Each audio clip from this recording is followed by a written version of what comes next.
bonsoir, où que vous soyez, sous les 5 continents, bienvenue sur votre web TV Malikounda Foni, c'est donc l'heure de votre flash d'information. Bienvenue encore.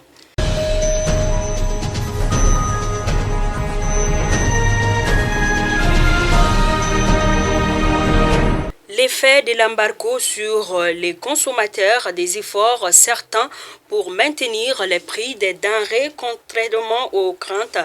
Les prix des denrées alimentaires sont plus ou moins maîtrisés. Il n'y a pas de hausse significative. Ce n'est quelques tentatives de certains spéculateurs.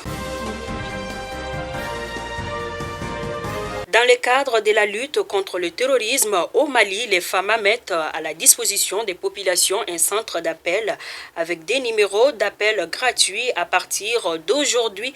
Ces numéros sont mis à disposition pour permettre de donner des informations sur les menaces sécuritaires, les renseignements sur les groupes armés terroristes, les contrebandes, entre autres. Les numéros, vous l'aurez en bas de votre écran, mais néanmoins, je vais vous le communiqué, c'est les 98 17 36 45 ou les 98 17 36 75. Il y a de cela des jours où nous assistons à l'expulsion de l'ambassadeur de la France, M. Joël Mayer. En effet, le chef de la diplomatie malienne a tout d'abord clarifié que l'ambassadeur de la France au Mali, Joël Mayer, n'est pas déclaré personne non grata, car, estime-t-il, ce cas répond à une autre catégorie. Le gouvernement du Mali a souhaité qu'il puisse quitter le territoire national dans les 72 heures pour des raisons liées à des déclarations outrageuses qui a été formulées à l'endroit des autorités de la transition que nous avons jugées inacceptables et rejetées. Ces déclarations tendent à remettre en cause la légalité et la légitimité des autorités auprès desquelles, justement, l'ambassadeur de la France est accrédité, déclare M. Diop Abdoulaye. Forêt de Ouagadougou, les forces armées maliennes montent en puissance dans la traque des groupes terroristes dans le pays. À cet égard, des opérations de ratissage ont été menées ces derniers jours dans la bande forestière de Ouagadougou. Les descentes des FAMA étaient coordonnées par le colonel Boubacar Yansari Sanogo, épaulé par le colonel Sédou Bassirou Niagandou.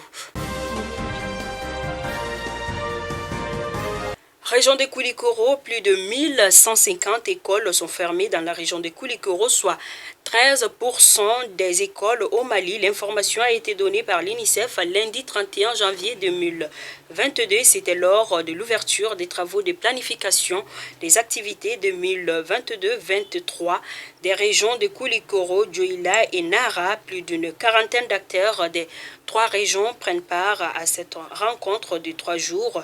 Elle est organisée par l'UNICEF.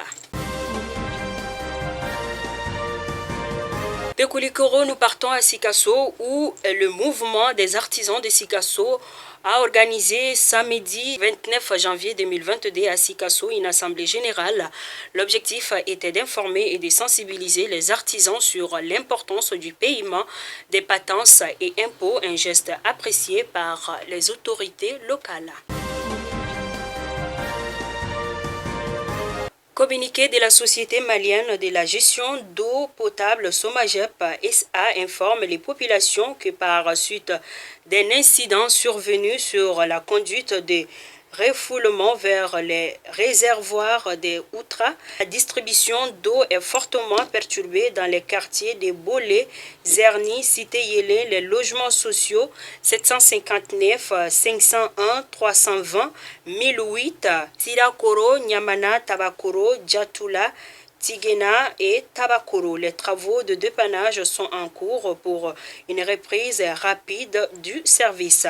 La Somagep s'est comptée sur la bonne compréhension du présent message et présente ses excuses pour les désagréments causés. À présent, les actualités hors de nos frontières. La situation est sous contrôle, déclare le président En Balo, mardi soir à la presse, la situation a été très confuse. Mardi 1er février 2022 à Bissau, des tirs ont été signalés dans le centre-ville près des institutions du pays, des détonations qui ont provoqué un début de panique. La CEDEAO a condamné une tentative de coup d'État selon l'agence de presse Lusa.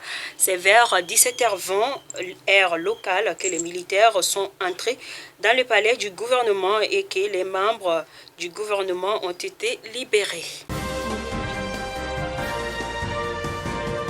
Enfin, nous terminons au Burkina Faso où la junte au pouvoir, les MPSR, recevait hier mardi matin 1er février des représentants des principaux partis politiques au palais présidentiel.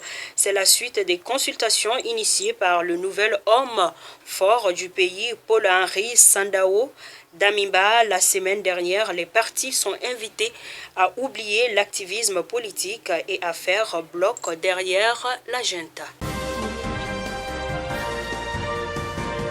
Fidèles abonnés de Mali Kunafoni, c'était un plaisir de vous informer. Nous vous donnons rendez-vous pour un prochain numéro. Merci de rester fidèles à Mali Kunafoni. Bonne journée de mercredi à tous. Merci.